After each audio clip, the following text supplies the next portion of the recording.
مش مجرد اسم، ده ختم على هويتنا الإسلامية. الناس فاكرين إن إحنا ممكن نسيب لهم سيدنا إبراهيم، نسيب لهم سيدنا إبراهيم يقلبوه ترند وشعار لديانتهم الجديدة المزعومة. يا أخي ده إحنا بنصلي على سيدنا إبراهيم في صلب صلاتنا كل يوم، في كل تشهد.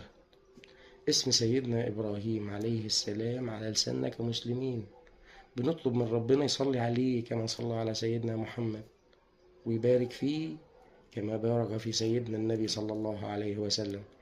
يعني سيدنا إبراهيم ده معانا في دمنا، في عبادتنا، في صلاتنا بربنا 5 مرات في اليوم.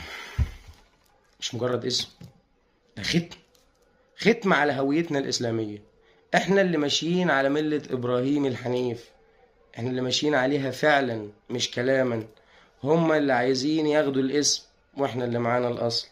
هما بيتاجروا باسمه عشان يمرروا أهدافهم، واحنا بنعبد الله على منهجه.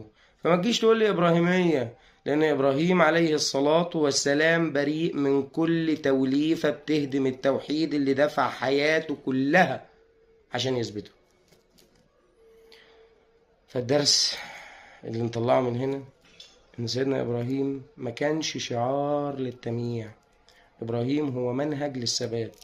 والناس اللي بيحاولوا يدلونا النهاردة بمصطلحات زي الديانة الإبراهيمية وغيرها، القرآن كشفهم من 1400 سنة وعرفنا نيتهم، فمش مسموح لنا نكون مغيبين، لأن الكتالوج بتاعهم معانا.